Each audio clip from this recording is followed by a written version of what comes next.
Hello everyone, very good afternoon. आप सभी को स्वागत है दोपहर 2 बजे के इस इवेंट में, जहां पर हम लोग जुड़े हुए हैं वार्तालाप के लिए। आप सभी से रिक्वेस्ट होगी कि आप लोग अपने अमेजिंग स्टोरीज जो भी होंगे, जहां पर आप लोग अपने ऐसा कोई दिन या ऐसे कोई मोमेंट के बारे में हमारे साथ शेयर करना चाहें जो आप लोग कभी नहीं भूल सकते हैं, उसके बारे में हम लोग आज बातचीत करेंगे।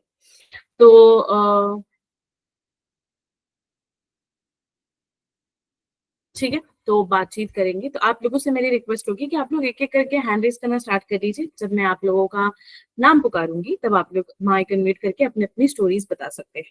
ठीक है, तो हम लोग शुरू करते हैं। सबसे पहले आप लोगों से मेरी रिक्वेस्ट होगी, आप लोग अपनी अपनी अमेजिंग कहानियों के लिए हैंड रेज कर लीजिएगा।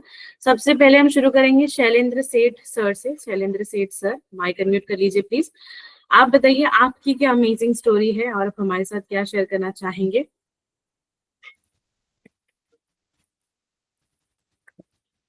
1 सेकेंड, मैंने अगर माइक अनम्यूट नहीं किया होगा तो it's a bad thing, but I am so sorry. मैंने माइक अनम्यूट कर लिया, प्लीज बताइए सर।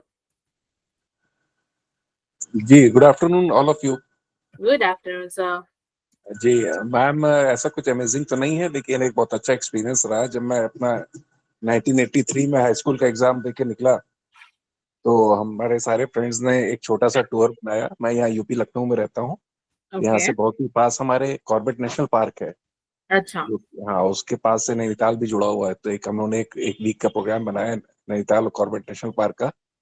तो कॉर्बेट में एक ढिकाला करके एक जगह है, तो वहाँ हम लोग 3 दिन हम लोग वहाँ रुके और 3 दिन हम लोग नैनीताल रुके थे। तो वहाँ पे कॉर्बेट नेशनल पार्क रुके थे, तो वहाँ पे नेक्स्ट डे ही हम लोग को शेर देखने को मिल गया था, जिसने किल किया था एक।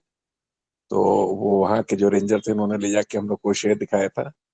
और रात में करीब 2-2:30 बजे तक का वहाँ बड़ा ही वैसा माहौल था, क्योंकि उस समय एज हमारी ज्यादा नहीं थी।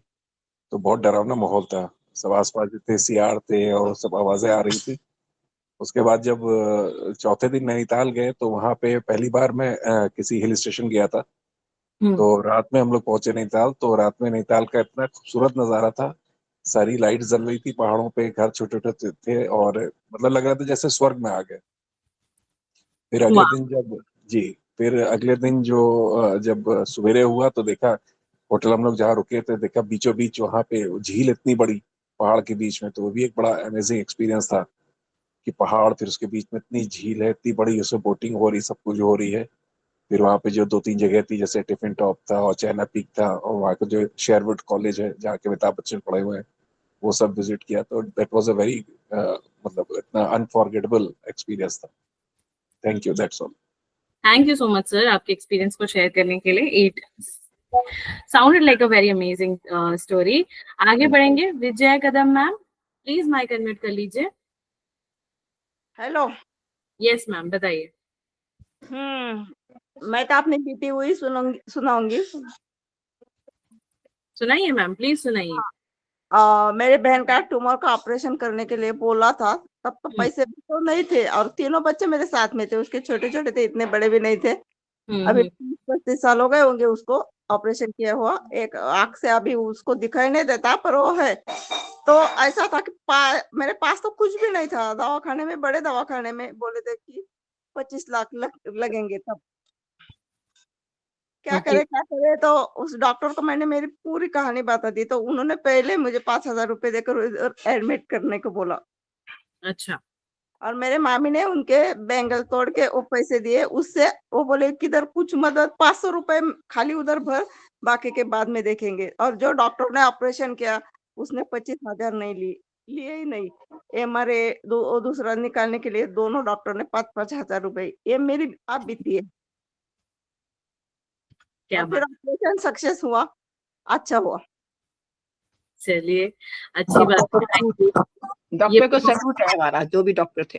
सीरियसली, हाँ, ऐसे बहुत कम डॉक्टर्स होते हैं जो कि अपने स्वार्थ को छोड़ के ये सारी चीजें करते हैं। मैंने बट उनकी फी भी नहीं ली, और उधर दवा के लिए उन्होंने मुझे पैसे दिए थे।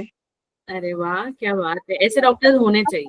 कोई नहीं था घर में, माँ बाप भी गुजर गए थे, भाई भी कुछ नहीं कर रहा था, वो भी पीता था, और अकेली थी। उसके घर वाले तो बोले थे ऑपरेशन ही नहीं करेंगे, मरना है तो मरने दो। मैंने बोला क्यों, आंखें गई तो अभी चलेगा, पर जान तो बच जाएगी ना। हाँ, करेक्ट। तो वो डिसीजन मैंने ही लिया था और मैंने ही साइन करके ऑपरेशन करवा लिया था। बहुत अच्छा करा बच्चों की खातिर, गॉड ब्लेस यू। बहुत अच्छा काम किया मैम आपने। चलिए, वेरी वेल डन। आगे बढ़ेंगे। Bharat Bhushan sir, mic unmute कर लीजिए प्लीज। जी, राधे राधे। राधे राधे सर।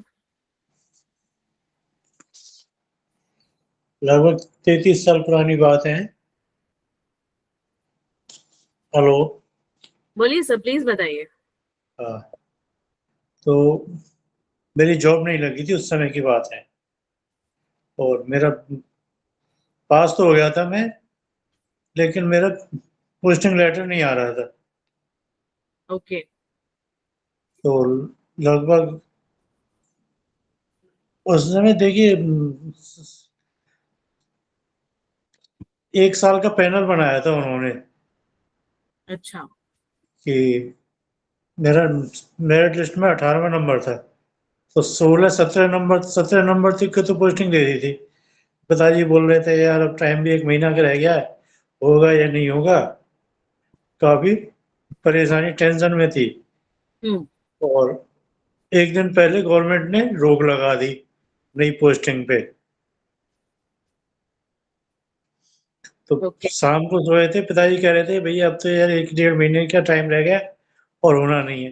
लेकिन दूसरे दिन न्यूज आई कि तुम्हारी नौकरी लग गई है, पोस्टिंग हो चुकी है और ज्वाइन करना है।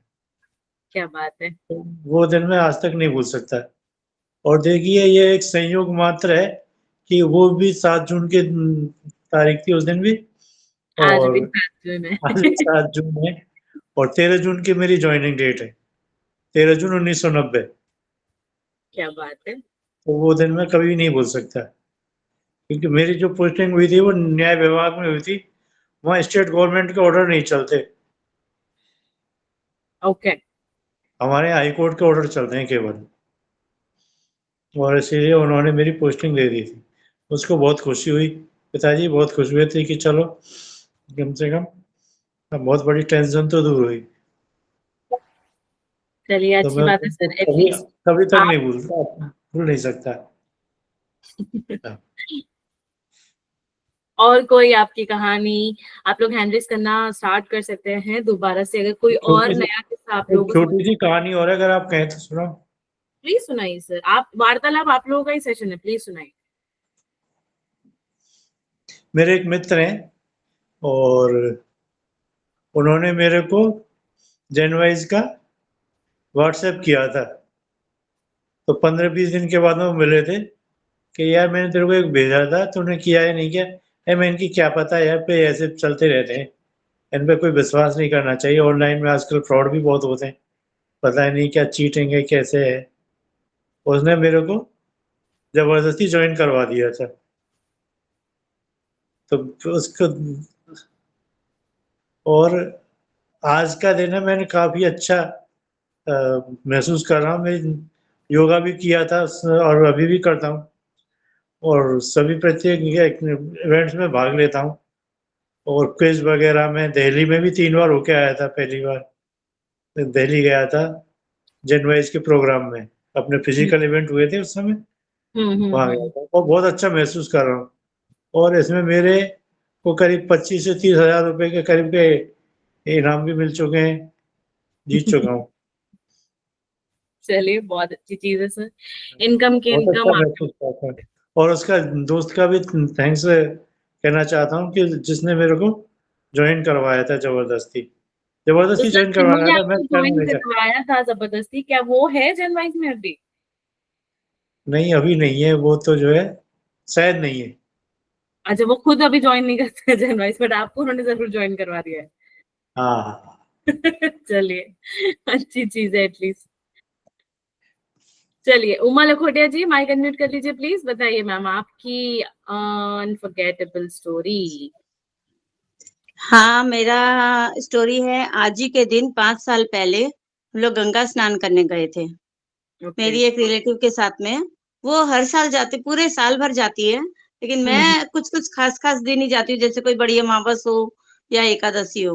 तो हम लोग गए थे, थोड़ा लेट भी हो गया था, सब नहा रहे थे हम लोग, नहाते-नहाते अचानक इतना जोर से पानी आया तो हम लोगों ने भागने की कोशिश की ऊपर की तरफ चढ़े करके, तो लेकिन चढ़ नहीं पाए, दोनों के पैर फंस गए। अब हम लोग सोचे कि भाई क्या करें, कुछ समझ नहीं आ रहा है, आंखों से पानी आने लग गया, अब तो गई जान, हम कुछ नहीं कर पा रहे। इतने में 2 लड़के लोग भी वहां थे जो बाहर से आए हुए थे, कहीं राजस्थान से कहीं आए हुए थे। तो वो लड़के लोग ने हम लोगों को पहचाना, बोले कि भाई ये तो हमारे रिलेटिव है, चलो इनको बचाएंगे। तो उन्होंने हमारा हाथ पकड़ा और बोले अब जाएंगे तो चारों जाएंगे, नहीं तो बचेंगे तो चारों बचेंगे, आप लोग किसी का हाथ मत छोड़ना। और अब अमावस के दिन की बात है ये। तो बोले कि ठीक है, हम लोग का पैर पता नहीं, कुछ समझ ही नहीं आ रहा था कि पत्थरों के बीच में कैसे फंस गया कि हम लोग हिला ही नहीं पा रहे थे। अगर वो हम लोग हिला पाते तो शायद पानी के साथ चले जाते। दोनों का पैर फंस गया, पता नहीं कौन सी शक्ति आकर के हम लोगों को पकड़ ली। तो आज तक वो सीन मैं नहीं भूल पाई हूँ कि हमारे सिर के ऊपर से पानी चला गया और हम लोग मतलब बच गए उसके बाद भी। और बचाने वाले जो अचानक में आए, वो भी कोई आने वाले नहीं थे, अचानक बोलते नहीं आज चलो मन कर गया, चलो आ जाते हैं। वो शायद हमको बचाने के लिए भगवान ने उनको भेजा है। तो वो सीन तो मेरे को कभी भी जब गमना, आज भी मैं एकादशी है निर्जल, तो मैं गई थी डर के मारे कि थोड़ा कम बैठी गंगा में, कि वो दिन मैं कभी नहीं भूल पाऊंगी। और बचाने वालों की भी बहुत बहुत मेहरबानी। मैं तो बोलती हूँ भाई वो मेरे दूसरे जन्म के पिता हैं, और क्या बोलूं। तो मैम वो आपके मतलब घर के पास है, आप बेसिकली रहती कहाँ है, जो गंगा आपके घर के पास? हाँ, गंगा के घाट के पास नहीं रहती हूँ मैं, अब थोड़ा दूर रहती हूँ, मतलब सिटी में रहती हूँ मैं, और वो थोड़ा सा बाहर साइड में है गंगा स्नान का। तो वहां से मेरा पैर कट गया, मतलब पैर फंसा ना, तो वो पत्थरों के बीच में पैर अटक गया था और पैर कट गया। मैं घर पे आके वो सीन याद करते करते मैं सो गई। सोने के बाद में चप्पल मेरी खून से लथपथ हो गई थी। उन्होंने देखा, घर में मेरी बहू थी, उन्होंने देखा मम्मी की चप्पल इतनी, क्या है, क्या प्रॉब्लम है। और मैं सोई हुई थी, तभी मेरी बहू ने आकर के मेरा पैर देखा कि भाई ये क्या है पैर में, मम्मी आपको पता है? बोले हाँ लगी थी, मुझे पता नहीं क्या है। तो बोले आपका पूरा पैर कटा हुआ है, कोई कांच का टुकड़ा कुछ फंस गया था, निकालने के टाइम पे वो अटक के मेरा पैर भी कट गया था। लेकिन वो दर्द भी मेरे को ध्यान नहीं है, क्योंकि वो इतना बवंडर सीन था, मैं भूल ही नहीं सकती हूँ। तो मैम आप रहती कहाँ है बेसिकली, जहाँ पर आप गई थी, कौन मैं सी जगह? कोलकाता में रहती हूँ। मैं बड़ा बाजार में गंगा में स्नान करने जाते हैं, और मैं वैसे सॉल्टलेक में रहती हूँ। ओके ओके ओके ओके, फिर तो हम एक ही शहर में रहते हैं। Very well done. अच्छा, आप कहाँ रहते हैं? मैम मैं टॉलीगंज में हूँ। अच्छा अच्छा, चलिए, थैंक बढ़िया यू है, सो मच चलो। आपकी स्टोरीज बताने के लिए। चलिए आगे हम्म, बढ़ेंगे। ममता सिंगल जी, माइक अनम्यूट कर लीजिए प्लीज। ओके, नमस्कार सबको। नमस्ते मैम। मैम मैं करीब ये 20-25 साल पहले की बात है। मैं यूपी में रहती हूँ। जहाँ मेरा घर है वहाँ, जहाँ मैं ऊपर रहती हूँ, तो वहां पर पीछे कब्रिस्तान है। अच्छा। और पहले वहां पर, इतने साल पहले वहां पर एक जामुन का पेड़ हुआ करता था। जहां पर ये कहानियां होती है ना कि जामुन के पेड़ पे चुड़ैल रहती है, ऐसी वैसी कहानियां सुनती रहती थी। तो एक अनजाना सा डर मेरे मन में बैठा हुआ था। अच्छा। तो जब एक बार की बात है, जब हस्बैंड मेरे अपने काम पे चले गए और बच्चे स्कूल चले गए, मैं अपने काम में लगी थी। हस्बैंड के जाने के तुरंत बाद में हमेशा कुंडा जरूर लगा लेती थी। उस दिन मैं कपड़े सुखा रही थी, तो मैं कुंडा लगाना, मैंने कहा 5 मिनट में अभी लगा देती हूँ, कपड़े हाथ में कर लेती हूँ पहले। तो हस्बैंड गए और मैं कपड़े सुखा रही थी। मैं थी उजाले में छत पे, और कमरे में था अंधेरा। हस्बैंड जाने के तुरंत बाद किसी कागज को लेने ऊपर तुरंत चढ़कर आ गए। मैंने उजाले से, एक खिड़की होती थी, उस उजाले से मैंने जब अंदर को देखा तो अंधेरा था, तो मुझे कोई साया सा महसूस हुआ। मैंने ये नहीं सोचा कि हस्बैंड आए होंगे, क्योंकि कभी आते नहीं थे जल्दी। तो मैं सोची कि कोई साया है, तो कोई ना कोई ये प्रेत आत्मा या भूत या कोई चुड़ैल आ गई हो। हाँ, ओ मैं तो इतना डर गई, मैं सीधे सीढ़ियां उतर के दूसरे रास्ते से सड़क पे भाग गई, सब घर छोड़ छाड़ के ऐसी। अच्छा। अब हस्बैंड को लगा कि कोई बाल्टी पटक के भागा है, तो वो पीछे पीछे आई कि जीने से कौन भाग कर गया। देखा तो मैं बुरी तरह हाँफ रही थी। नीचे जाके उन्होंने देखा, फिर वो बोले ऐसा क्यों भाई, मैं ही था। मैंने कहा अरे आप कब आए, आप तो चले गए थे, मैं तो समझी यहाँ कोई भूत प्रेत आ गया है। फिर मुझको नॉर्मल होने में 10 मिनट लगे, और उनकी हंसी का गुब्बार फूट चुका था। और फिर उसके बाद हम लोग जो हंसे हैं, वो दिन हम आज तक नहीं भूल पाए हैं। ये है मैं। तो मैम सर ने बताया कि अचानक से उस दिन वो क्यों आ गए थे? हाँ, बताया था कि मेरे को कोई कागज लेना था, कोई डॉक्यूमेंट चाहिए था, इसलिए मैं आ गया। मैंने कहा अभी नीचे हूँ, मैं चला जाता हूँ। मुझे उम्मीद नहीं थी कि ये ऐसे भी कर सकते हैं, क्योंकि कभी पलट के नेक्स्ट टाइम आए से नहीं और मैं आपने हमेशा कुंडा लगाती थी। एक दिन मैं कुंडा लगाना भूल गई तो ही ये हो गया। अब से नेक्स्ट मैंने टाइम आदत बना ली है कि जाते ही मैं सबसे पहले कुंडा लगाती हूँ दोनों तरफ का। बहुत अच्छी कहानी बताई मैम, वेरी नाइस। मैं भी ऐसी कर, मतलब हमारे, मैं भी टू बी वेरी ऑनेस्ट ऐसी कर देती हूँ कि मैं रात को सोने चले जाती हूँ, फिर मुझे याद ही नहीं रहता है कि मैंने हॉल का दरवाजा बंद ही नहीं किया, बस उसका नॉर्मल जी वो लॉक होता है। फिर सुबह मुझे जी। जब मैं आती हूँ, उठती हूँ, देखती हूँ ओ पूरी रात दरवाजा खुला था। ऐसी चली। हाँ, चलिए, वो thank you so much ma'am. हाँ जी, वो लोकेशन ऐसी थी ना, इसलिए डर ज्यादा बैठा हुआ था। हाँ, अगर ऐसे कुछ हिस्ट्री पता हो तो फिर कोई चीज नहीं भी हो, हाँ अगर छोटा सा एक ये क्यों ना गिर जाए, कोई खिलौना या हाँ कुछ, तो लगता है कि कोई तो है, कुछ तो है, हाँ बहुत बड़ा कुछ है, जी। भले ही वो बहुत छोटी सी चीज क्यों ना हो। Yes yes. चलिए, Kulwinder Kaur ma'am, thank please you. Mic unmute कर लीजिए। हाँ जी, सत श्री अकाल सभी को। सत श्री अकाल मैम, प्लीज बताइए। ये मेरी बचपन की याद है, मेरी आज तक मेरे को भूलती नहीं है। अब बताइए ना मैम। मेरी मम्मी ना ये वीडियो ब्लॉक में है, मम्मी ब्लॉक में थे, वीडियो दफ्तर होते हैं ना उसमें हम्म। थे। तो ये लेडीज का महिला ग्रुप का टूर लेके जाते थे। हम्म। तो मम्मी और सब टूर पे जा रहे थे, हम सब भी बहनें थी दोनों, और मैं भी कोई 8-10 साल की मैं होंगी और 8-10 साल की मेरी छोटी बहन होगी। हम बराबर ही थी दोनों। हम मम्मी के साथ चले गए टूर पे घूमने के लिए। तो चले गए, तो वहां घूमते घूमते हमने दरबार साहब गए, इधर और गुरुद्वारे घूमे, सारा कुछ घूम घाम के मंदिर वगैरह। तो सभी कहने लगे नैना देवी चलते हैं। तो ओके। मैंने नैना देवी के बारे में ना सुना हुआ था भी, बहुत पहाड़ होते हैं, छोटी छोटी घाटियां होती हैं, ये होती हैं। हम्म तो मैं मम्मी को बोल रही हूँ, मम्मी मुझे तो डर लगता है, मैं नहीं जाऊंगी, आप सब जाओ।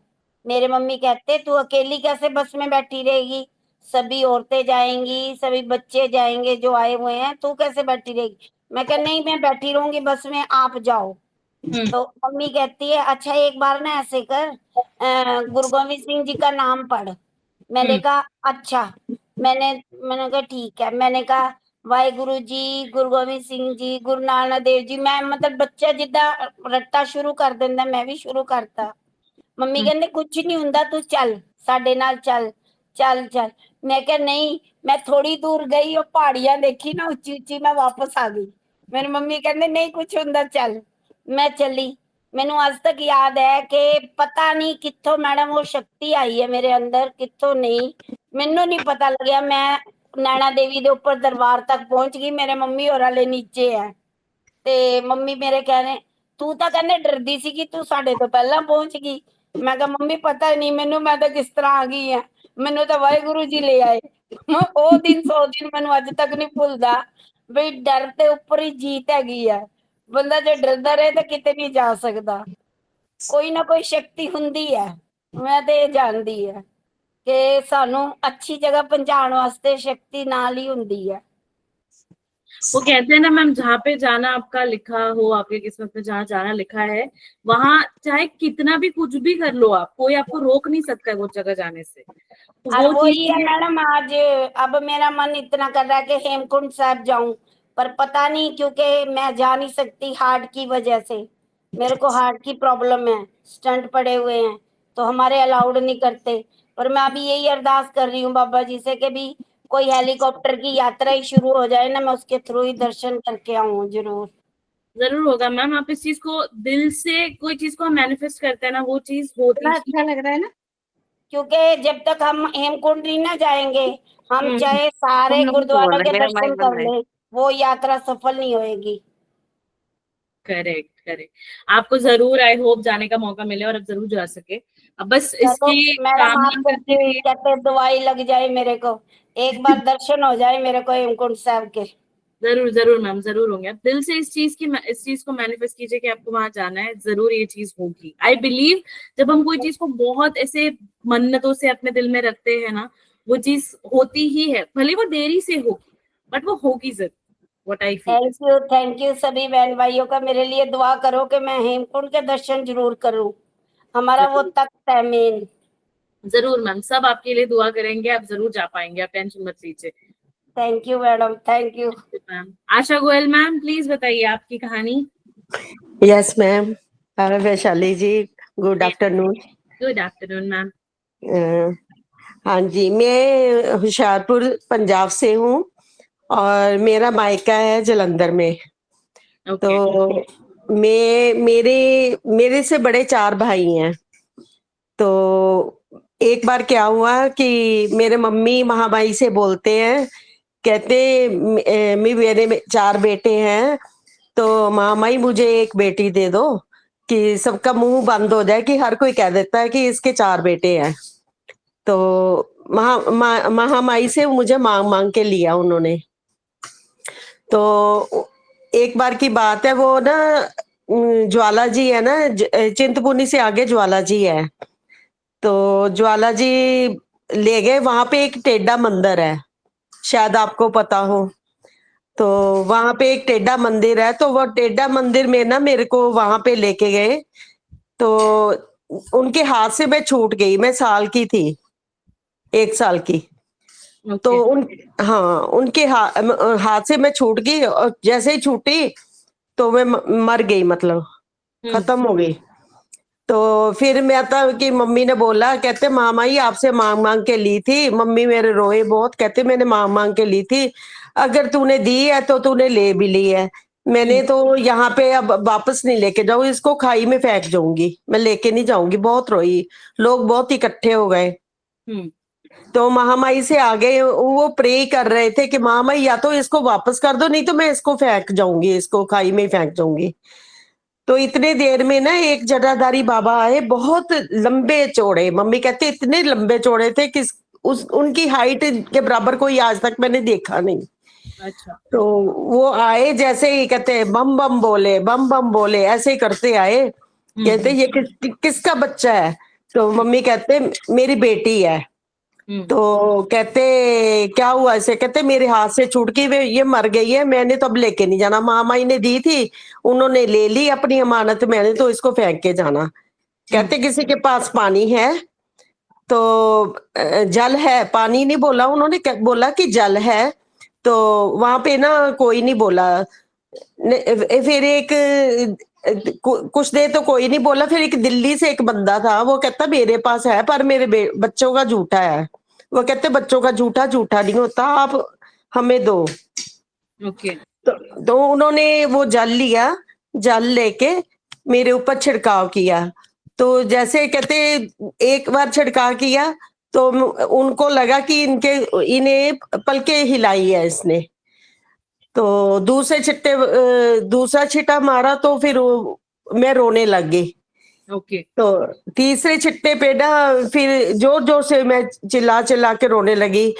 तो इतनी देर में उन्होंने जैसे छिट्टा दिया, थोड़ा पानी पिलाया, ना तो आते दिखे, मम्मी कहते ना तो आते दिखे ना मुझे जाते दिखे। जैसे उन्हें छिट्टा दे के थोड़ा पलटी मारी तो उसी टाइम गायब हो गए, कहते दिखे ही नहीं मुझे, कहाँ से आए कहाँ से चले गए वो। तो कहते मैं बिल्कुल ठीक हो गई उसी टाइम। तो मेरा तो दूसरा जन्म हुआ, वो बात मुझे भूलती नहीं, मम्मी जब बताते थे मुझे। क्या बात है मैम, बहुत अच्छा लगा ये स्टोरी सुन के। चलिए आगे और भी स्टोरीज मैं सुनना चाहूंगी। आप लोग प्लीज, अगर आपको कोई दूसरी भी स्टोरी याद आ रही होगी ना तो भी आप लोग हैंड रेज कर लीजिएगा, ठीक है? ऐसा नहीं है कि आप लोगों ने एक स्टोरी बता दी। मैं सुनाऊं? प्लीज मैम सुनाइए ना, आप, मैं बोलती हूँ आप लोगों का ही इवेंट है, आप प्लीज सुनाइए। एक बार ना 72 में लड़ाइयां शुरू हुई थी भारत और पाकिस्तान की। अच्छा, कारगिल वॉर तो नहीं होगी, वो 93 नहीं, भारत पाकिस्तान की लड़ाई हुई थी। तो उन दिनों में मैं 8th के बोर्ड के पेपर दे रही थी। अच्छा। उसकी तैयारियों में लगी हुई थी। तो हमारे मोहल्ले में ना 1-2 और लड़कियां थे जो हम एक ही क्लास में पढ़ते थे। ओके। तो हम लोग जैसे एक के घर में मैं वो दोनों आ गई, जैसे ऐसे तीनों जन एक दूसरे के घर में चली जाती थी। तो ब्लैकआउट का टाइम था, तो हॉर्न बजा, तो उसके हिसाब से ना मैंने बुक्स उठा के मैं घर अपने आ गई। तो मेरी एक बुक रह गई थी, मैंने कहा अपनी मम्मी को बोली, मैंने कहा मम्मी 1 मिनट में ना मेरी बुक रह गई, मैं वहां से बुक उठा लाऊं। जैसे मैं बुक उठाने गई, बुक ले भी आई उनके घर से, तो जैसे बुक को लेके आई तो वही ना उनके बिल्कुल किनारे पे घर था, तो वहां पे एक छोटी सी एज की जैसे ना कोई लेडी थी, उसने काला बुर्का पहना हुआ था, तो नेट की ना ऊपर जाली ढकी हुई थी आंखों के ऊपर, फेस भी ढका हुआ था, वो नेट ढकी हुई थी, उसने मेरे को आवाज दी। तो मैं इतना जोर से चिल्लाई, इतनी जोर से भागी भागी गई। हमारे मोहल्ले में ना 10-12 लड़के थे जो इस मतलब कि वो कहते हैं कि पहरेदारी कर रहे थे। वो भागे भागे गए, मगर उस लेडी का नहीं पता लगा कि कहाँ पे है कहाँ नहीं तो मैं तो गई थी अगर मैं शोर ना मचाती ना भागती, मैं तो गई थी, वो उठाने वाली थी मुझे, मतलब इतनी हाँ थोड़ी दूर से ही, मतलब उसने मेरे को आवाज दी कि आओ इधर, तो मैं गई नहीं, पर मैं चिल्लाई इतनी कि सब इकट्ठे हो गए, पर वो मिली नहीं लेडी, कहाँ गई। तो उस टाइम में मेरे को वो वाक्य अभी तक याद आता है, जब भी मैं बच्चों से भी कभी बात करती हूँ, मैंने कहा वो मुझे अब तक मुझे अंदर से डर ना कई बार लगता है उस बात का कि ऐसा हुआ था मेरे साथ। तो वो आज तक किसी मतलब आपको कभी पता ही नहीं चला कि वो कौन है? हाँ जी, नहीं पता लगा मैम, बिल्कुल भी। वो झाड़ी एक्चुअली थोड़ी दूर आगे जाके एक खेत में थे, उसमें झाड़ियां थी काफी, पता नहीं उसमें छिप गई कहाँ, उन्होंने बहुत ढूंढा पर नहीं मिली, वो भाग ही गई वो। और वो किस लिए आई, किस लिए थी, ये कभी पता चला? मतलब वो उन दिनों में क्या होता था, बच्चे उठा लेते थे पाकिस्तान के जो लोग थे ना, हाँ बच्चे उठाते थे और बच्चों को जहर देते थे, खाने को ना टॉफियां देते थे जिसमें जहर होता था। कभी वो पेन फेंकते थे ऊपर से, प्लेन से पेन फेंकते थे तो बम बोल जाता था जैसे। ऐसे मतलब ऐसे ऐसे काम करते थे कि बच्चों को पता भी ना चले, काम भी हो जाए। ओ, बच्चों को निशाना बनाते थे बेसिकली। हाँ, तो मैंने तो जैसे चीखे छोड़ी ना, वो हमारे मोहल्ले के सारे जाट लोग रहते थे वहां पे, तो थोड़ी दूर जाके उनके 7 लड़के थे और भी लड़के थे गली के, सभी इकट्ठे होके भाग के भी गए, पर वो पता नहीं चला उस लेडी का कि कहाँ गई वो। ओके, चलिए अच्छा हुआ मैम आप 3 बज के आ गई। हाँ मेरा तो मैं सही बार मैं सोचती हूँ कई बारी, तो मुझे डर लगता है उस बात से कि अभी भी मैं बाहर अकेली नहीं जाती, मुझे इतना डर बैठा हुआ बचपन का। अरे मैम आप किस चीज के डरते हैं? आप तो खतरों के खिलाड़ी खेलने के लिए बनी है, मेरे को ऐसा लग रहा है, बचपन में कुछ और अभी कुछ और। सही बात है, मुझे तो पल पल में ना जैसे भगवान ही बचाते आए हैं। तो वैसे ही समझिए कि आप भगवान के से फेवरेट चाइल्ड है, इसलिए आपको बचा लेते हैं वो, तो आप आराम से। सही बात है। Thank you so much ma'am. आगे बढ़ेंगे, Ramanjit Kaur ji please mic unmute कर लीजिए ma'am. Ramanjit Kaur ji mic unmute कर लीजिए।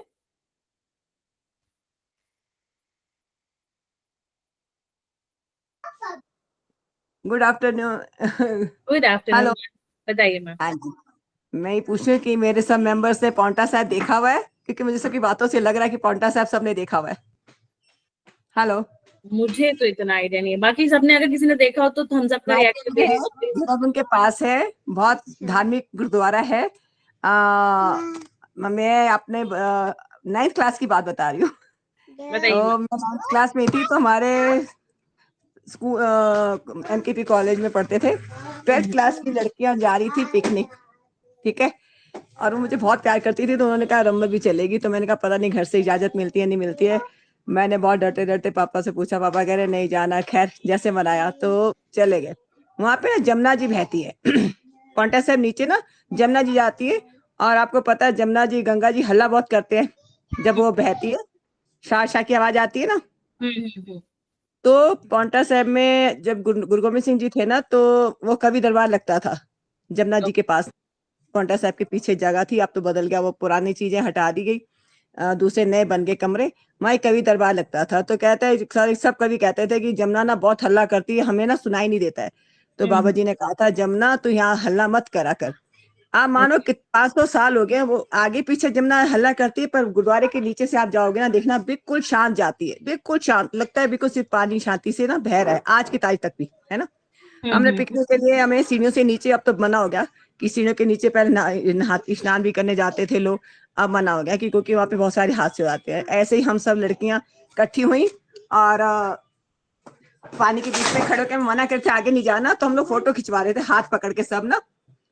उसमें से एक लड़की ने पानी कैसे करा, तो 2 लड़की मेरी और एक लड़की का हाथ छूट गया, हम बह गई थी। अच्छा। जब गोता आया तो मुझे इतना समझ आया कि हाथ पैर मारने चाहिए, स्विमिंग नहीं आती थी। मैंने हाथ पैर तो आगे पीछे जैसे तैसे उसमें मारने की कोशिश करी, बाकी मुझे होश नहीं था। तो जब होश आया, एक कोठी में पानी निकाले थे हमारे अंदर से। अच्छा। तो मैं ये बता रही कि मैं बह गई। वही अभी आप कुलविंदर जी ने, आशा जी ने जैसे बताया, हाँ भगवान जी खुद हाथ दे के बचाते हैं, ये बात सच है। और आज भी मैं फेमस होगी एमकेपी कॉलेज में जो टीचर्स हैं, लड़के हैं, मेरा नाम पड़ गया। अच्छा तू वही है ना जो डूब गई थी शादी के बाद? शादी मेरी मसूरी में हुई, मार्केट में घूम रही थी, सामने से मेरी 2 टीचर्स आ रही थी। तो जैसे ही वो सामने आई ना, तो मैंने उनको हेलो करा, तो कहना हाँ हाँ मैं पहचानते हो जो तू पॉन्टा साहब में डूब गई थी। मानो मेरा वो लग गया था यहाँ पे, डूब गई थी। और मैंने घर आके, टीचर से मना करता घर आके मत बनाना, हमारे स्कूल की नाक कट जाएगी अगर कुछ हो जाता। तो मैंने नहीं बताया, सो गई। सुबह से मेरी कजन आई तो क्या पहले मेरे पास आई, मैं पूजा करने डर के मारे, अपने को डर लगता था कि मैंने ही कुछ कर दिया। आई वो मेरे पास, कहते क्या हुआ था कल? मैंने कहा कुछ नहीं हुआ दीदी। इतने पीछे मम्मी भी आगे, कह क्या हो गया? कह रहे आपको पता है ये पॉन्टा साहब में डूब गई थी। मतलब मैं वो बताती हूँ, बचपन का डर भी लगता था कि मैं अगर डूब गई तो मुझे डांट पीटेगी कि हम मना करे थे नहीं जा, तू डूबी कैसी?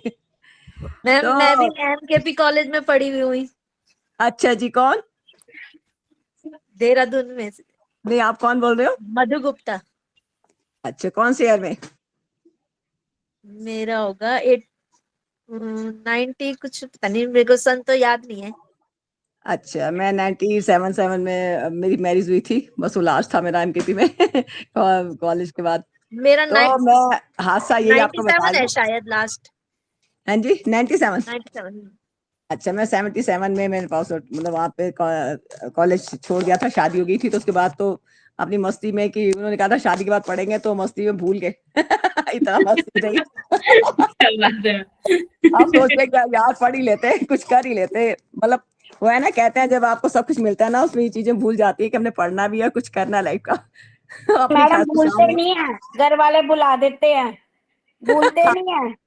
यही बात है। नेचर ऐसा है कि चलो चुपचाप हाँ जी करके करते जाओ, उसमें लगा भी नहीं, गम भी नहीं लगी, कुछ छूटा हुआ लगा आप नहीं। इतनी दूर से आते थे वहां पे कॉलेज में? नहीं, मैं देहरादून की हूँ। ओके। तो अभी आप कहाँ रहते हैं मैम? मसूरी मेरी ससुराल है, दूर नहीं है, 2 घंटे का रास्ता है। ओ, मसूरी जैसी प्यारी जगह पे रहते हैं आप, क्या बात है। तो मैं अपना यही बता रही हूँ कि इतने साल बीत गए हैं, पर ये मेरे साथ अभी भी चलता है। अगर मैं वहां जाती हूँ, पुरानी टीचर्स हैं, उनको याद रहता है, वो ऐसे ही याद करती हैं। मतलब ये भी एक वही बात होगी जैसे करने। हाँ जी, ये भी एक तरीके की याद ही है आपकी, अगर आपको ये हाँ, नहीं नया जन्म। जब हस्बैंड से लड़ाई होती है ना, मैंने कहा आपकी वजह से बच कर आई थी। क्या बात है मैम, वेरी वेल डन। और क्या, माँ बाप की तो बची थी, तो न चली जाती तो इनको कहाँ मिलती। करेक्ट। सही कहा।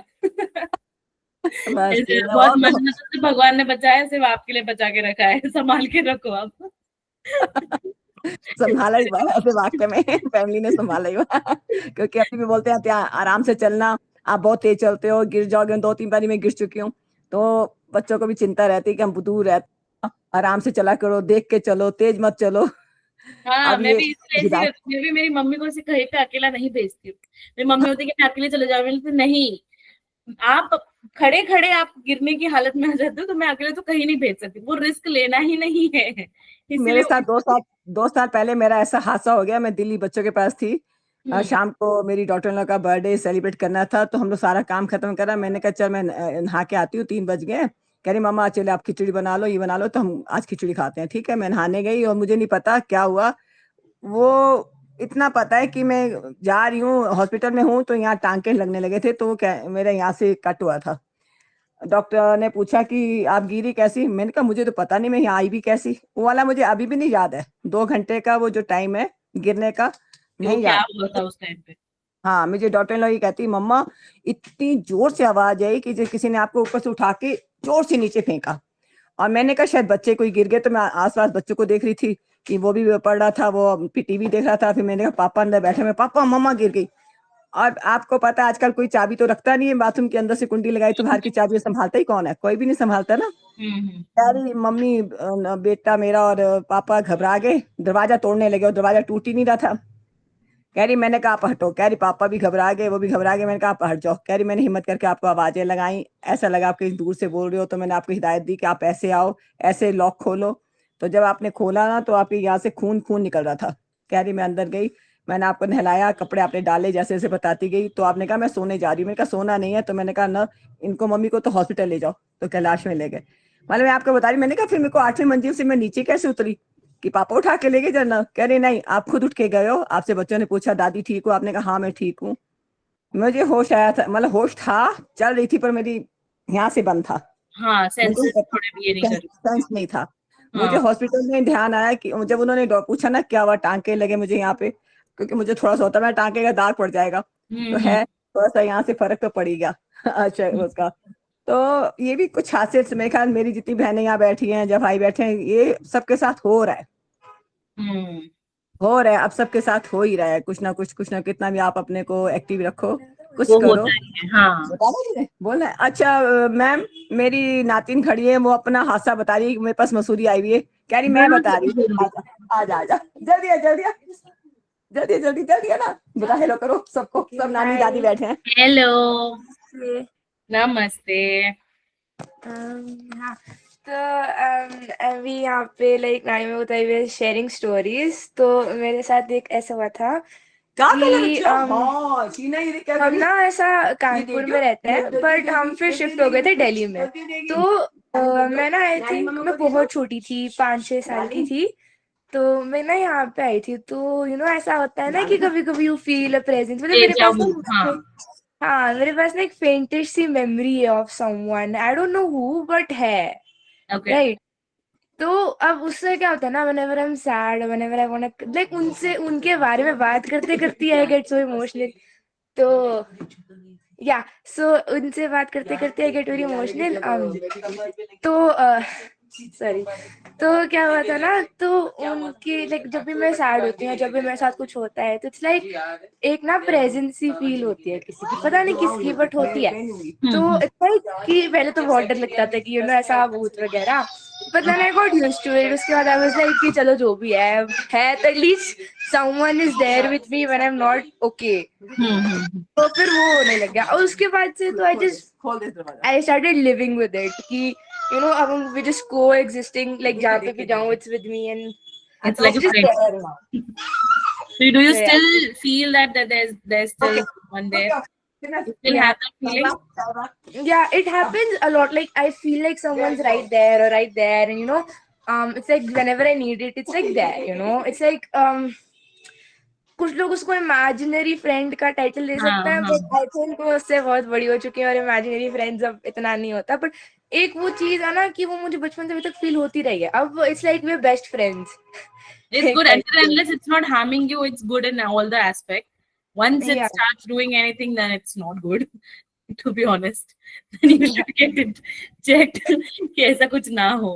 Thank you so much for sharing your story. It's really amazing hearing you out. चलिए आगे बढ़ेंगे। शैलेंद्र सेठ सर प्लीज माइक अनम्यूट कर लीजिए, बताइए। जी मैम एक स्कूल डेज का बहुत ही मजेदार किस्सा है, प्लीज बताइए। जी 9th में आया था, तो 9th में यूजुअली सबके सब्जेक्ट चेंज होते हैं। जिसको आर्ट साइड जाना होता है आर्ट साइड जाता है, साइंस वाले साइंस जाते हैं, बायो वाले मैथ्स लेते हैं, जो भी जिसका होता है। तो मैं आर्ट्स में आया था, तो एक नए सरदार जी थे, वो पहले दूसरे सेक्शन में थे, वो फिर हमारे सेक्शन में आ गए। तो नए हमारी दोस्ती हुई थी उनसे, तो काफी अच्छी दोस्ती हो गई। वो हमारे घर से बहुत पास में रहते भी थे, तो वो अक्सर हमारे घर आ जाते थे, साथ में हम लोग खा पी रहे हैं, खेल कूद रहे, सब कुछ कर रहे हैं। लेकिन स्टडीज में उतने अच्छे नहीं थे, ना उनका मन लगता था। तो मैं थोड़ा स्टडीज में ठीक ठाक था। तो 9th के जब एग्जाम्स आए, तो मैंने काफी प्रिपेयर करके अपने सारे नोट्स बनाए। और एक दिन पहले ठीक वो रात में आए हमारे पास कि शैलेंद्र तुमने क्या क्या बनाया। तो मैंने नोट्स दिखा दिए, भाई ऐसे ऐसे बनाया। उन्होंने मेरे सारे नोट्स कॉपी कर लिए। और नेक्स्ट डे एग्जाम था, उन्होंने जाके एग्जाम दे दिया। तो उन्होंने सारे वही नोट्स लिखे जो मेरे वाले थे, मैंने भी वही सारे लिखे। तो जब मार्क्स मिले तो 10 नंबर की मार्किंग थी, मुझे 7 नंबर मिले, उनको 8 नंबर मिले, और लिखा दोनों ने एक ही चीज थी। तो मैंने जाके सर से कही ये बात कि सर हम लोगों ने सेम चीज लिखी है और उनको आपने 1 नंबर ज्यादा दिया है। तो अब उनको ये टेस्ट करना था कि इसमें किसने किसकी नकल की है। उन्होंने हमसे खड़े करके बिना देखे कहा कि आप इसका आंसर बताइए जो आपने लिखा है। तो मैंने सुना दिया, क्योंकि मैंने तो लिखा ही हुआ था, उसको मैंने प्रिपेयर किया था कई दिनों से। उनसे पूछा तो आधा अधूरा बता पाए, लड़खड़ाने लगे, तो समझ गए। तो उन्होंने क्या किया, उनको बुलाया और उनका 1 नंबर कम कर दिया। 8 की जगह 7 कर दिया, जबकि मैं एक्सपेक्ट कर रहा मेरा 7 की जगह 8 हो जाएगा। तो वो आज भी जो है हमारे घर के पास ही उनकी दुकान है, तो वो आज भी मुझे सुनाते हैं कि यार तुम्हारी वजह से, मजाक में ही, मेरा 1 नंबर कम हो गया। मैं तो कभी नहीं गया था, मैंने तो अपना नंबर बढ़ाने गया था। अब यार तुम्हारा कम हो गया तो उसमें मेरी क्या गलती। बहुत ही मजेदार किस्सा था ये। Thank you so much sir share करने के लिए। सरिता शर्मा मैम, प्लीज बताइए आपकी कहानी। Good afternoon ma'am. Good afternoon ma'am. पुनर्जन्म की कहानी सुनाए। प्लीज सुनाइए। अपनी नहीं, किसी की बता रहे हैं। हम जब बहुत छोटे थे तब की बात थी। एक बूढ़ी थी, तो भाई पहले रहते थे हम लोग, तो अल्लाह वक्त पता चला कुछ दिन मर गई वो। सब लोग भीड़ इकट्ठा किए कि भाई चलो उनको ले जाया जाए। अब तो बूढ़ी है, 60-65 साल से ज्यादा ही थी, मर गई थी वो, चली गई थी। लेकिन जब उनको ले जाने लगे सब लोग, तो फिर थोड़ी देर बाद देखे कि वो जिंदा हो गई। हाँ, सभी लोग इकट्ठा होकर रो रहे खूब। ऐसा रियल में हुआ, हम लोग तो नहीं मानते कि ऐसा हो सकता है, लेकिन रियल में ऐसा हुआ था। वो मर गई थी, चली गई थी। जब उनको ले जाने लगा तब फिर वो जिंदा हो गई। हाँ, तो फिर जिंदा हो गई, तो फिर कहीं कि सब लोग कहे कि अरे तुम कैसे जिंदा हो, तुम मर गई माता जी, अभी तुमको सबको ले जाने के लिए हम लोग तैयारी कर रहे हैं। तो कह रहे हम मरे कहाँ है, अरे मरी नहीं, इतनी देर से तुमको सब बुला रहे, सब कर रहे हैं, रात भर से तुम जगी नहीं हो, इतना देर हो गया 2-4 घंटा से, तुम कहाँ थी। तो कह रही कि हमको तो कहीं घूमने गए थे, मतलब वो मर गई थी ना, तो चली गई थी और कह रही हम घूम के आ रहे हैं, ऐसी जगह गए थे, स्वर्ग में बहुत सारे लोग थे। हाँ, और फिर तो तुम कैसे फिर आई, कहाँ चली गई। तो कोई लोग ऐसे ऐसे थे, ऐसे ऐसे बताने लगी। और सच में क्या था, उनके अंगूठा था ना, पैर का अंगूठा। तो उसने जब वो दोबारा जन्म ली ना, तो उनके पैर में सिंदूर लगा था, पीला वाला। तब इससे लोगों ने पकड़ ले के वाकई में मर के दोबारा जिंदा हुई। तो उसके बाद से वो लेडी काफी दिन जिंदा रही। और तो सुन के वाकई में ताज्जुब हुआ कि ऐसा भी हो सकता है। आप लोग जाते थे इससे बात करने? मैं होती तो मैं बिल्कुल नहीं जाती बात करने। मतलब आप लोग जाते थे, आप लोग को डर नहीं लगता था? पता नहीं क्यों ये मेरे को ये कॉन्सेप्ट नहीं समझ में आया, मर के कैसे कोई जिंदा हो सकता है? नहीं, पुनर्जन्म हो गया ना, उसका दोबारा जन्म हुआ। ऐसा पहले लोग बहुत होता है, हमारे यहाँ भी हुआ ऐसा। ऐसी एक कहानी मेरे को भी पता है। पुनर्जन्म वही मैम मैंने भी सुना है ये सब में होता है, कोई मतलब देखा था। उसके बाद वो काफी समय जिंदा रही, तुरंत नहीं मरी, काफी समय तक जिंदा रही। कहे कि जीवन दोबारा मिल गया उनको। अरे वो यमराज की गलती होती है, दूसरे आ जाते हैं उसी नाम से, फिर उनको वापस कर दिया जाता है, अरे तुम नहीं थे लिस्ट में। कुछ भी सोचो, ऐसे ना हमारे उधर 2 कमला थी, तो एक कमला को ले गए यमराज।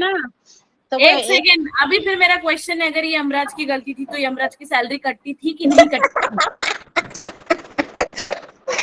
मेरा क्वेश्चन है ये, यमराज की सैलरी किसने काटी और क्यों नहीं काटी? अगर नहीं कटी तो ये तो गलत बात है। यमराज को जनवरी ज्वाइन करेंगे। गुड क्वेश्चन, एकदम गुड क्वेश्चन, बिल्कुल। वैशाली को भेजेंगे यमराज के पास। नाम के 2 पर्सन होते हैं ना, तो यमराज को जाओ उसके जेन वाइज पॉइंट काट के आओ। मैं तो पक्का जाऊंगी। अगर एक नाम के 2 इंसान भी होते तो सरनेम तो अलग होता है मैम, सरनेम तो अलग ही होगा, वो तो देखना चाहिए। कंफ्यूजन हो जाता है। सही बात है मैम, मेरे फादर के साथ भी ऐसे हुआ था। मेकअप का डिफरेंस होता है लेडीज में।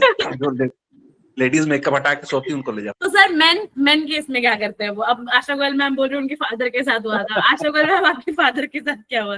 ये गलती तो मैं चाहूंगी यमराज मेरे साथ करे, but I am pretty sure वो मेरे साथ नहीं करेंगे। मैम ऐसे हुआ, मेरे फादर ना, जो मेरे उनके फादर का नाम मुझे था, दाढ़ी में अंतर होगा। जो मेरे फादर का नाम था ना, उसी नाम से ना हमारे मोहल्ले में एक और रहते थे, वो काफी टाइम से बहुत ज्यादा बीमार थे। तो वो इतने बीमार थे कि वो जाने वाले थे।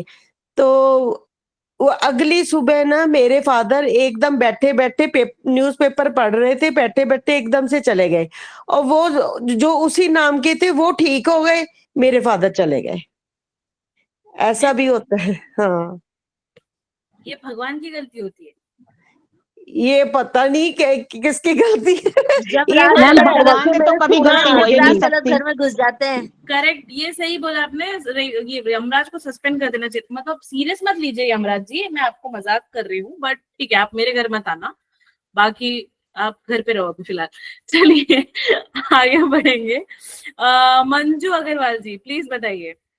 Hello, good afternoon everyone. Good afternoon ma'am. Actually मैं अपना पर्सनल एक्सपीरियंस बता रही हूँ। हम लोग गुजरात में रहते थे, तो गुजरात में गिर फॉरेस्ट है ना। ओके। गिर फॉरेस्ट में दो तरह की जगह है। एक तो जैसे कवर्ड है जिसमें प्रोटेक्टेड एरिया में वो कुछ लोग रखते हैं, जैसे लायन लाइनस वगैरह रखते हैं ताकि सब लोगों को दिख जाए। और कुछ जंगल है जिसमें वो लोग पूरी खुली कार में लेके जाते हैं, जिसको दिख गया ठीक है, नहीं दिखे नहीं ठीक। तो हम लोग प्रोटेक्टेड वाले में गए, देखने के लिए लाए, वहाँ पे पूरी सिक्योरिटी रहती है। तो हमने गाड़ी में पूरा अच्छे से देखा, लायन लाइनस दोनों आराम से लेटे हुए मस्ती करे सब। जैसे ही हम लोग निकलने लगे तो जैसे जेंट्स लोग आगे की गाड़ी में थे और लेडीज लोग पीछे की गाड़ी में थे। तो जैसे ही हम गाड़ी लेके, मेरे हस्बैंड की गाड़ी आगे से निकली, शायद कोई एक पत्थर का टुकड़ा या कुछ कंकड़ उठ के शेरनी को लग गया। ओके। आज शेरनी हो गई गुस्सा एकदम से बहुत जोर की, तो वो खड़ी हो गई। अभी हम लोग गाड़ी में थे तो हम लोगों को लगा कि ठीक है, हमने धीरे धीरे गाड़ी आगे बढ़ाई और शेरनी हमारी गाड़ी के पीछे पीछे पीछे पीछे चलने लगी। तो ड्राइवर डर गया एकदम से, उसको लगा कि अरे शेरनी अटैक कर देगी, एकदम से पीछे पीछे आ रही है। उसने गाड़ी की स्पीड बढ़ा दी एकदम से, वो शेरनी एकदम से दौड़ने लगी जोर जोर का। और शेरनी तो इतनी बड़ी हो तो गाड़ी को एकदम से पकड़ लेगी। मेरे हस्बैंड ने उसको बोला रोक दो गाड़ी।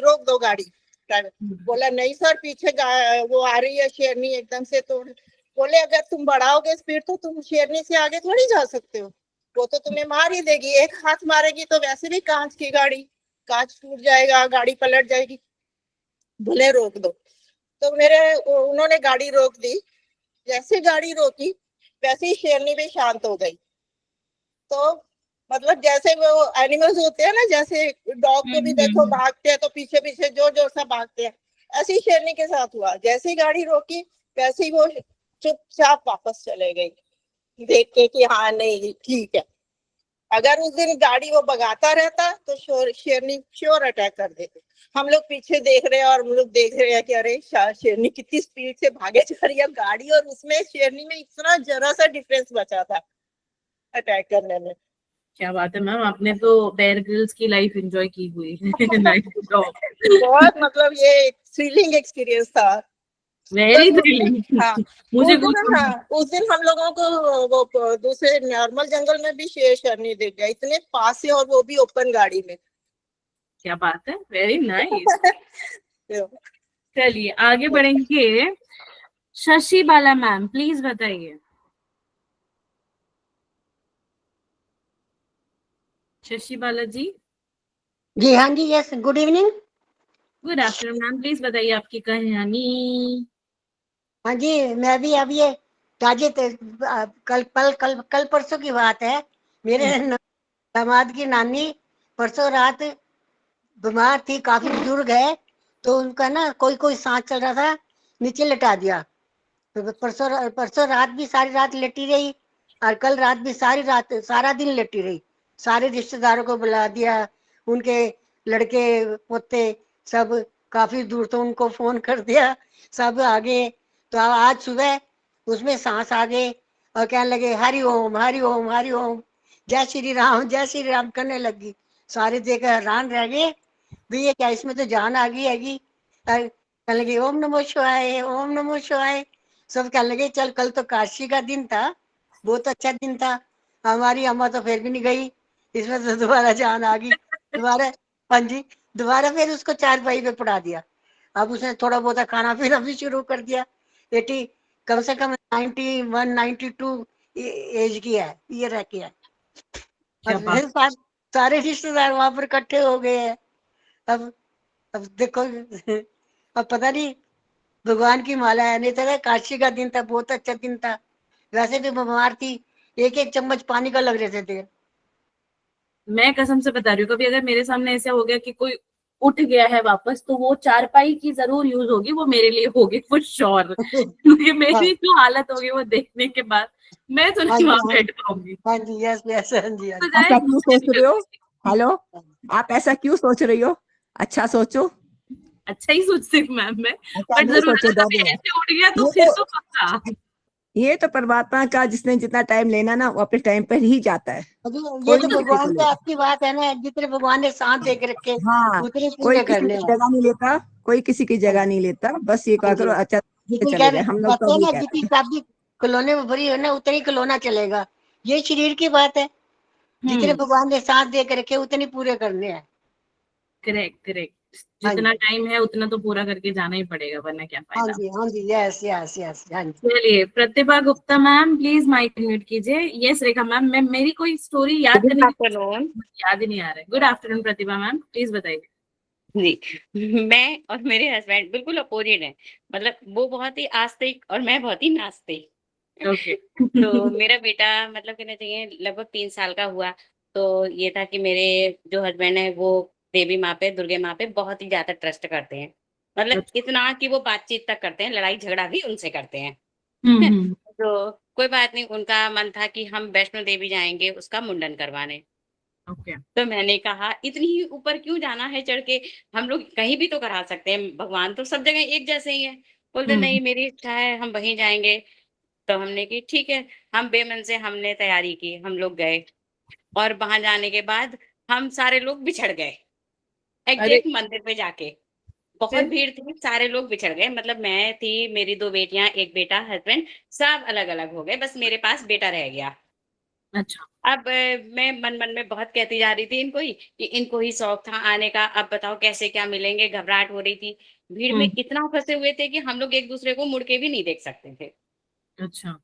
कोई बात नहीं, ऐसे ही चलता है, बेमन से आगे बढ़ते रहे, लाइन के साथ साथ लगे रहे, आगे बढ़ते रहे। लेकिन मन में इतना मतलब विचार चल रहे थे। जैसे भी हम मेन मतलब उनके एंट्री पे पहुंचते हैं गेट पे, वैसे ही क्या देखते हैं मेरी एक छोटी बेटी भी आ जाती है। ओके। और ये मुझे अमेजिंग सा लगा, मतलब इतनी भीड़ में कैसे आ गई वो आगे। हाँ, कोई हाँ। बात नहीं, थोड़ी देर में देखते हैं कि हम बड़ी बेटी भी आवाज दे रही, मम्मा मैं आ गई है। मैंने की ये तो बात मेरी बहुत खुशी हुई। फिर अब था कि अब हस्बैंड नहीं आए हैं, तब भी अधूरापन तो रहता ही है कि अंदर जा रहे हैं। तो हम लोगों ने कहा अब मम्मी पापा कहाँ है, बच्चे बोले, मैंने की बेटा वो भी इधर उधर हो गए। तो थोड़ी देर में जैसे ही हम इंटरव्यू के लिए कदम अंदर रखने ही जा वाले थे, वैसे ही मेरे हस्बैंड आते हैं, बोलते हैं गुड़िया मैं आ गया हूँ, वेट वेट वेट। इतनी खुशी का ठिकाना, मतलब फर्स्ट टाइम मुझे ट्रस्ट हुआ कि हाँ इतनी शक्ति है ईश्वर में। उस दिन से हम लोग मतलब कहना चाहिए मैं स्पेशली कि ईश्वर को बहुत मानने लगी, कि मैंने कि हाँ ईश्वर है। पहले तो ठीक ठीक है मानते थे कि हाँ है, पर वही है कि कर्म पहले हैं। करेक्ट। लेकिन वही जब मैंने ये देखा उस दिन के बाद फिर लौट के आए, हमारी मतलब दुनिया ही चेंज हो गई। मतलब इतना मतलब ट्रस्ट हो गया, नहीं तो हम पूजा भी नहीं करते थे, मेरे हस्बैंड करते थे। वो बिलीफ सिस्टम आप में लाना था, इसीलिए शायद हाँ हाँ, तो मतलब बिल्कुल मतलब कहने चाहिए मिलना पॉसिबल नहीं था और पॉसिबल हुआ। ये देख के मतलब मेरे को इतनी खुशी हुई, मैंने कि सच में माँ में शक्ति है, बहुत ज्यादा शक्ति है। जो इस भीड़ में हमें मिला सकते हैं तो फिर तो वो कुछ भी कर सकती है। Obviously, correct. वो क्षण मैं आज भी नहीं बोलती हूँ। वेरी वेल डन मैम, चलिए अच्छा लगा सुन के, thank you so much. Mamta Singhal ji please बताइए। यस मैम, यस मैम, यही इसी तरह से मेरे साथ भी हुआ, बचपन की बात है मैम। हेलो। हाँ मैम बताइए। हाँ जी, बचपन की बात है, हम 2 बहनें हैं। पहले ऐसा हुआ करता था कि जैसे एक कपड़े का थान आ गया तो सब बच्चों के वैसे ही कपड़े बन जाते थे, अब से 40-45 साल पहले। तो हमारी मैं और मेरी बहन छोटी उसके दोनों के एक ही कपड़े का फ्रॉक सिले थे। अच्छा। और हम लोग वैष्णो देवी घूमने गए थे। वहां मैं किसी तरह मैम अपने परिवार से बिछड़ गई। मम्मी पापा बहन भाई सब एक हो गए, मैं बिल्कुल अलग हो गई। अब मैं छोटी थी, मेरे को डर बैठा हुआ था कि खाई में देखूंगी तो वहां पे शेर होगा, मैं गिर गई तो मुझे शेर खा जाएगा।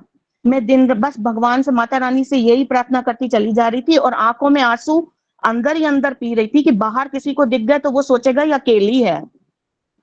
इतनी समझ थी मुझ में। बस माता रानी को मैं प्रार्थना करके चली जा रही थी कि माता रानी मुझे परिवार से मिला दो, नहीं तो मैं सोची आज तो मैं गई।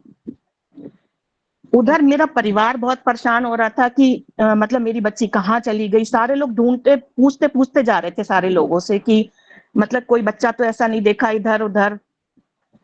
और मैं अकेली, मैं सोची मैं किसी से पूछूंगी कि मेरे ऐसा परिवार कोई देखा तो वो सोचेंगे ये अकेली है, तो मेरा मतलब मुझे उनसे भी डर था। मैं अकेली ही चली जा रही। कुछ फैमिली ऐसी थी जिन्होंने मुझे देखा था और वो आगे जाके जब मेरे पेरेंट्स से बात ये हुआ ना, वो सबसे पूछ रहे हैं तो उन्होंने ऐसा कहा, बोले ये एक बच्ची जो आपकी फ्रॉक पहनी हुई है क्या ऐसे ही फ्रॉक पहनी है वो दूसरी बेटी? उन्होंने कहा हाँ। बोले वो तो बहुत पीछे है, मैं अभी देख कर आया हूँ उसको, बहुत पीछे है वो तो। फिर ये लोग सब भाग भाग के मेरे को पकड़ के जैसे तैसे मैं पकड़ में आ गई। तो मेरे को मतलब ये कहना है कि एक पहले की जो ड्रेस मतलब होता था कपड़ा, एक से कपड़े ने हमको बचा लिया था। ये मतलब जी पहले मतलब वो कहानी मैं आज तक नहीं भूलती हूँ कि उस दिन मैंने सोचा मेरा आखिरी दिन है, लेकिन मतलब माता रानी की शक्ति ने वो कपड़ों से बचा लिया। इससे हमें ये सीख मिलती है कि सब जब भी बाहर जाए सब सेम कलर के कपड़े पहन के जाइएगा। मैम अब ट्रेंड फिर से आ गया है, देखिए हल्दी में सब एक से कपड़ा बनवाते हैं अब आप आजकल देखिए। हल्दी में कोई वही घूमना ट्रेंड नहीं है ना, बेचारा दूल्हा घूम जाना चाहता है बट वो फिर भी नहीं घूम सकता है, ऑप्शन नहीं अब ये ठीक है। चलिए thank you so much ma'am. Thank you so much. Unmute कीजिए। हेलो। यस सर प्लीज बताइए। हाँ, अभी आप कलकत्ता की रहने वाली है। अभी मैं लास्ट ईयर कलकत्ता गया था, वहाँ का एक छोटा सा इंसिडेंट है जो मैं अपने लाइफ टाइम में नहीं भूलूंगा। बड़ा स्पिरिचुअल इंसिडेंट है। बताइए वहाँ प्लीज। वहाँ पे एक जहाँ पे के सिंगर की डेथ हुई थी, एक वो मोन्जोल इस्लाम करके वो है ना वहाँ पे। हाँ। वहाँ पे मेरा सेमिनार था क्रिप्टो करेंसी का। तो उसी सिलसिले में मैं गया होता 3-4 दिन के लिए। तो जब सेमिनार वगैरह हो गया तो फिर एक काली जी का मंदिर है बड़ा मशहूर, हावड़ा ब्रिज पार करके लेफ्ट हैंड साइड पे बड़ा मशहूर मंदिर है वहाँ पे। किसका मंदिर है सॉरी? काली जी का, हावड़ा ब्रिज पार हाँ करके। हाँ दक्षिणेश्वर। हाँ हाँ, लेफ्ट हैंड पे बड़ा मशहूर मंदिर है वहाँ का। तो ये उसके दर्शन के लिए नेक्स्ट डे गए तो हाँ, वहाँ पे काफी भीड़ होती है। तो करीब आधा पौन घंटा लाइन में लगने के बाद नंबर आया। अच्छा, वहाँ जो पुजारी होते हैं वो तो प्रसाद चढ़ा ही रहे होते हैं। एक अलग से वृद्ध सज्जन थे पुजारी, तो वो किसी को 2-4 सेकंड से ज्यादा वहां पे खड़े ही नहीं होने देते हैं। जल्दी जल्दी सबको दर्शन कराते हैं और सामने से हटा देते हैं। तो मैं था और मेरा फ्रेंड था, मेरे फ्रेंड ने पहले दर्शन किया तो 4 सेकंड वो रहा, उसको हटा दिया। और इत्तेफाक से मैं उस जल्दीबाजी में प्रसाद भी ले जाना भूल गया था।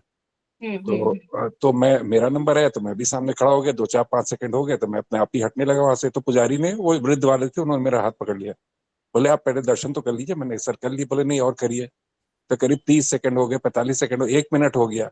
जब 1 मिनट हो गया तो मैंने वहां से हटने लगा कि नहीं आपने ठीक से नहीं किया, लगता है आप बाहर से। हमने कहा लखनऊ से आया हूँ। बोले आपका माता ने आपको बुलाया, आप कर लीजिए दर्शन। ये कह के फिर वहां जो 2 पुजारी थे उनसे उन्होंने और 2 फल वगैरह लेकर के मुझे दिए। तो करीब मैं 1.5-2 मिनट तक मैंने आराम से दर्शन किए। किसी को 4-5-10 सेकंड, मैक्सिमम 10 सेकंड से ज्यादा वो खड़े नहीं होने दे रहे थे। तो जब मैं लौट के आया तो मुझे बहुत ही अच्छा, बहुत ही स्पिरिचुअल फीलिंग हुई जो कि मैं जिंदगी भर नहीं भूलूंगा इसको। चलिए सर, अच्छा लगा कि आपको यहाँ पे आके अच्छा एक्सपीरियंस हुआ है। काफी लोगों के मतलब जो बेसिकली कोलकाता के लोग होते हैं वो लोगों को ही अच्छा एक्सपीरियंस नहीं मिलता है, बट आप बाहर से आके आपको अच्छा एक्सपीरियंस मिला है, विच इज वेरी, मैं पहली बार ही गया था कलकत्ता, इसीलिए आपको अच्छा एक्सपीरियंस दिया है माँ ने। चलिए अच्छा लगा। Kulwinder Kaur ma'am please mic unmute कर लीजिए।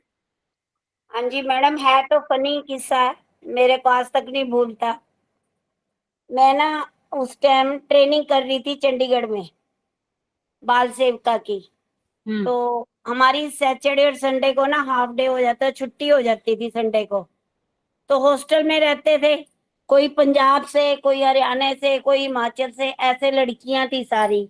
हम ना इकट्ठी होके सोचते थे चलो आज संडे है, हॉस्टल में क्या रहना, घूमने चलते हैं। तो हम सब घूमने निकल गई। हम 8-10 लड़कियां थी। तो हम ना पहले हमने सोचा भी चलो पहले नाडा साहब जाएंगे, फिर स्केतड़ी जाएंगे, फिर माता के जाएंगे। मतलब अपना आज रात का डिनर भी, लंच भी, जैसे होता है ना लड़कियां यंग भी, चलो आज बाहर ही घूमे फिरेंगे, खाएंगे। उस टाइम बाहर रेस्टोरेंट वगैरह का तो इतना कमी था। तो हमने पहले नाडा साहब चले गए, वहां से वापस आ रहे थे। तो क्या हुआ कि हम ना रिक्शा होती थी ना उस टाइम, तो हम रिक्शा लेने लगे। हमने कहा 2-2, 3-3 इकट्ठी हो जाएंगे एक रिक्शा में और बस स्टैंड तक पहुंच जाएंगे। तो हम रिक्शा स्टैंड पे गए, वहां पे ना एक रिक्शा वाला, मैडम बड़ा फनी किस्सा है, आज तक भूलता नहीं है। वो रिक्शा वाला ना हम लड़कियों को देख के गाने लग गया, गाने। अच्छा। कहता है एक छतरी और हम हैं 3, एक छतरी और हमें 3। मैंने उसको 2-3 बार कहा, मैं कहा बेटा मान जा, और नहीं तो तेरा हाल बहुत बुरा होगा। वो नहीं माना, तो वो बार बार यही गाना गाता रहा। हम ना थोड़ी दूर गए तो मेरे को और एक हरियाणा की 2 लड़कियां और थी, हम तीनों ही हरियाणा की थी। हमें इतना गुस्सा आया ना, उसको पकड़ लिया, उसको उतारा रिक्शा से। मैं कहा इधर आ, तेरे को बताते हैं कि एक छतरी और हम 4 है कि 3 है। वो पहले तो आ गया, नहीं नहीं मैडम मैंने नहीं, ये दूसरा था। मैं कहा नहीं ये तो मेरे को पता, अब तू नीचे आ जा। उसको कॉलर से उतारा और खूब पीटा। पीट के मैडम उसके बाद ना वहां पे पुलिस वाले घूम रहे थे, गश्त कर रहे थे। ये किस्सा आज तक मेरे को नहीं भूलता। हमने वो पुलिस वाले को बुला लिया, वो कहता क्या हुआ बेटा? मैं क्या अंकल ये ना हमें कभी का गाने गा गा के छेड़ रहा है। हमने कहा हमने बस स्टैंड पे जाना है, तो ये हमें ऐसे ऐसे गाने गा के ना छेड़ रहा है। अच्छा। जो पुलिस वाले ने उसकी धुनाई की ना मैडम, आज तक वो किस्सा मेरे को भूलता नहीं है। भी लड़कियों को डरना नहीं चाहिए, लड़कियों को अपना प्रोटेक्ट करना चाहिए। एग्जैक्टली लड़कियां जब ऐसे लोगों को जब समझ में आता है कि लड़कियां कमजोर है, तो वो चीज का बहुत फायदा उठाने लगते हैं वो लोग। मैडम ऐसे ही कंडक्टर को मैंने पीट दिया था, बल्कि सारे कहते कि तूने कंडक्टर को थप्पड़ क्यों मारा? मैं कहा ये बदतमीजी कर रहा था तो इसको क्या मैं छोड़ देती? चंडीगढ़ की बात है मैडम, ये ट्रेनिंग टाइम में मेरे 2-3 किस्से हुए ऐसे। मैं डरती नहीं थी, अकेली हॉस्टल में रही हूँ, बड़े आराम से आते जाते थे। चलिए ma'am, thank you so much share करने के लिए। विजय मैम प्लीज बताइए। हाँ वैशाली, यस मैम। अभी बाद में बताऊंगी, खाना खा रही हूँ, दूसरी बार होगा। खा लीजिए मैम, खा लीजिए, खा लीजिए, आराम से खाइए। अच्छा लगा सबके एक एक सुन के, अच्छा भी लगा। मेरे पास इतना खजाना है, तुझे पता है, बोलूंगी तो पूरी रात भी नहीं भरेगी। कोई नहीं मैम, आराम से खाना खाइए, हम नेक्स्ट इवेंट में आपसे जरूर सुनेंगे। हाँ मैंने रात देखी, मैं चलो अभी सब बैठे तो अच्छा नहीं लगता ना, तो बैठ गई। हाँ खा लीजिए, प्लीज खा लीजिए। धन्यवाद। धन्यवाद मैम। बढ़िया हुआ, बढ़िया लगा, ऐसे ही लेते जा, अलग अलग अलग अलग कुछ कुछ। Thank you so much ma'am. चलिए, थैंक यू सो मच आप सभी का इस इवेंट को ज्वाइन करने के लिए। आज का सेशन हम यहीं पे समाप्त करेंगे। Thank you so much everybody for joining the event.